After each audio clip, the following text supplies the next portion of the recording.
হুম, আমাদের পাড়াতে একটি অনেক দিন আগে, মানে আমি তখন ছোট, বোধহয় খুব ছোট, তখন আমি অত জানতাম না, চিনতামও না। আমাদের পাড়ায় একজন ভদ্রমহিলা ছিলেন, মানে অপরূপ সুন্দরী যাকে বলে, ওরকম অপরূপ সুন্দরী। তো ওনার সঙ্গে আমাদের পাড়ারই একটা দাদার আহ, ভালোবাসার সম্পর্ক ছিল। হঠাৎই আহ, তার বাড়ির লোক, মানে দাদাটির বাড়ির লোক কিছুতেই মানতে নারাজ যে খুবই সুন্দর, মানে জাতিভেদ, জাত নিয়ে একটা প্রবলেম ছিল ওদের।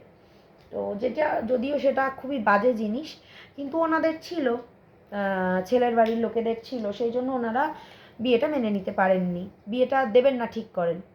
তো সেই দিদি, মানে উনি, মানে আমি দিদি বলে সম্বোধন করছি, কিন্তু উনি আমার থেকে তো অনেক বয়সে বড় ছিলেন, আমি তখন খুব ছোট উনি যখন মারা যান। আম, আমার আমার পিসিদের বয়সী হবেন হয়তো। তো আমার সঙ্গে সম্পর্ক কিছু নেই, বাট পাড়ার বলেই আমরা সবাই চিনতাম।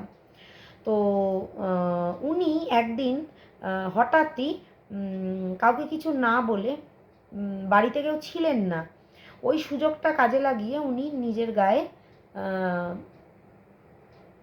আগুন ধরিয়ে দেন। তো এর থেকে আর বেশি কিছু বলতে পারবো না, কারণ আহ, তাতে আবার প্রবলেম হতে পারে। আম, কারণ এগুলো তো আমি কোনোভাবে সুইসাইড বা একে প্রমোট করছি না, আর এগুলো করা উচিত না ডিজিটাল প্ল্যাটফর্মে। কিন্তু যে ঘটনাটি ঘটেছিল সেটি বলার পরিপ্রেক্ষিতে আমাকে এই ঘটনা এটি উল্লেখ করতে হলো। ও মেন যে ব্যাপারটা হয়েছিল, আমার এটা সম্পূর্ণ শোনা, এবং আমার বাবা মায়েরা কিছুটা হলেও তার সাক্ষী। তখন একটা হৈ হৈ রপ পড়ে গেছে, পুড়ে গিয়েছিলেন, মানে তার প্রায় 90% বার্ন হয়ে গিয়েছিল। এবং বলছে যখন তাকে উদ্ধার করতে, সে যখন লাস্ট মুহূর্তে চিৎকার করছে, অতক্ষণ তিনি কোনো চিৎকার করেননি। এবং তিনি যখন প্রায় তার মাথার চুল পুড়ছে, আহ, চোখগুলো প্রায় মানে কোটর থেকে বাইরে বেরিয়ে চলে এসছে, মানে বীভৎস রূপ তার, মানে তখন সেই অবস্থাতে সবাই দেখতে পেল যে উনি ওইভাবে নিজেকে নিজে করে দিচ্ছেন। তো সেই মোমেন্টটা তার বাবা মায়ের জন্য যতটা হৃদয় বিদারক, তার যিনি প্রেমিক ছিলেন তার কাছেও ঠিক তাই। তো আমি যেটা শুনেছি তার পরের ঘটনাটা, মেনলি ঘটনাটা তার পরে হয়েছে।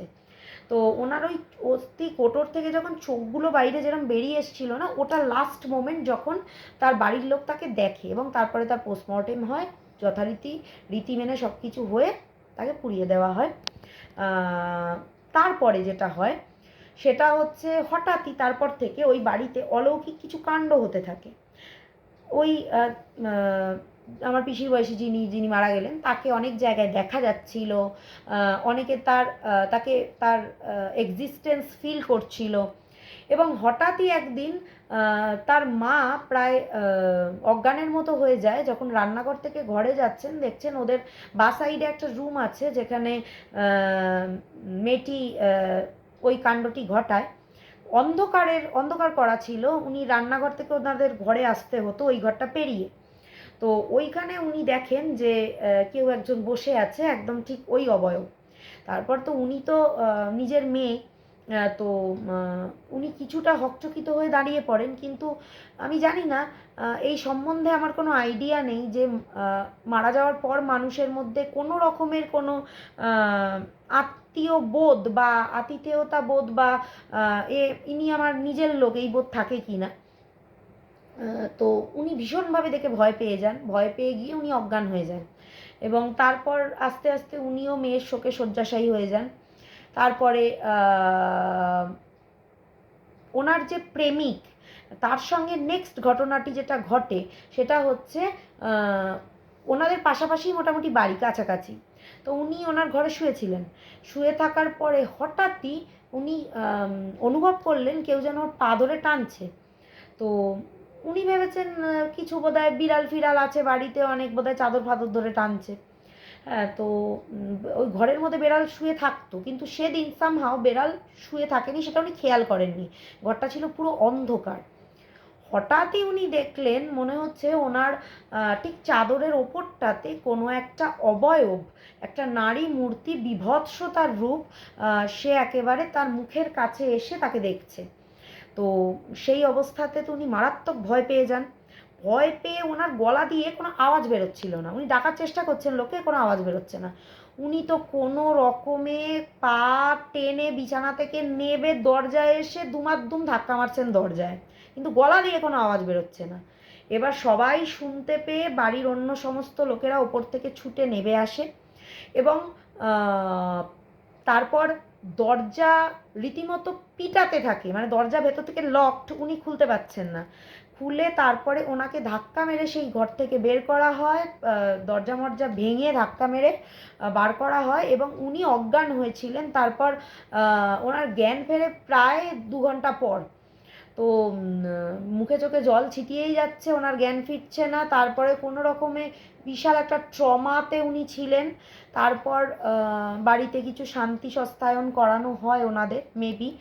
তারপরের ঘটনাটা আমি ঠিক জানি না, কিন্তু তারপর শুনেছিলাম যে ওই দিদির একটি আংটি ওই ভালোবাসতেন যাকে, সেই দাদাটিকে দিয়েছিলেন এবং সেই আংটিটা ওনার হাতে ছিল এবং ওই টানে উনি আর যেতে পারছেন না ওনাকে ছেড়ে। উনি চাইছেন ওনার সঙ্গে ওনাকে নিয়ে যাবেন। তো সেই জন্য উনি নাকি এরকম প্রায়ই ওই দাদা দেখতো ওনাকে নিতে আসছেন, ডাকছেন। তারপর তো ভবিষ্যতে দাদার বিয়ে হয়েছে, দাদা অন্য জায়গায় শিফট করে গেছেন, ওই বাড়িতে আর নেই এখন।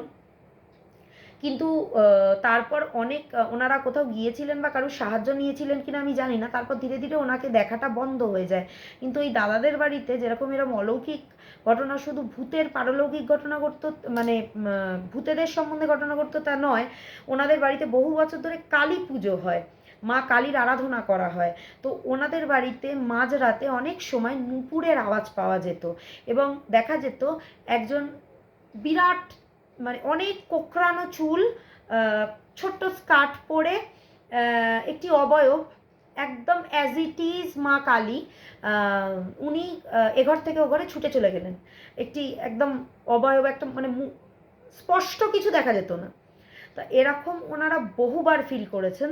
তো ওনাদের বাড়িতে এরকম কিছু ঘটনা আমার শোনা এবং কিছু মানে ওদের বাড়ির সদস্যদের কাছ থেকেই শোনা, কারণ পরবর্তী জেনারেশনে যে দাদারা ছিল তা ওরা আমার খুব ভালো, মানে আমি বরাবরই ওদেরকে ভাইফোঁটা দিই।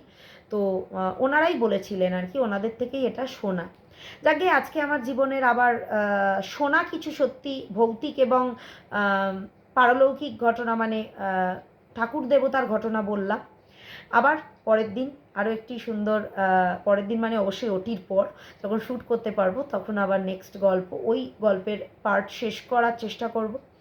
আর আবার যদি কোনো গল্প আমার মনে পড়ে সেগুলি বলবো। আজকের জন্য টাটা, ধন্যবাদ।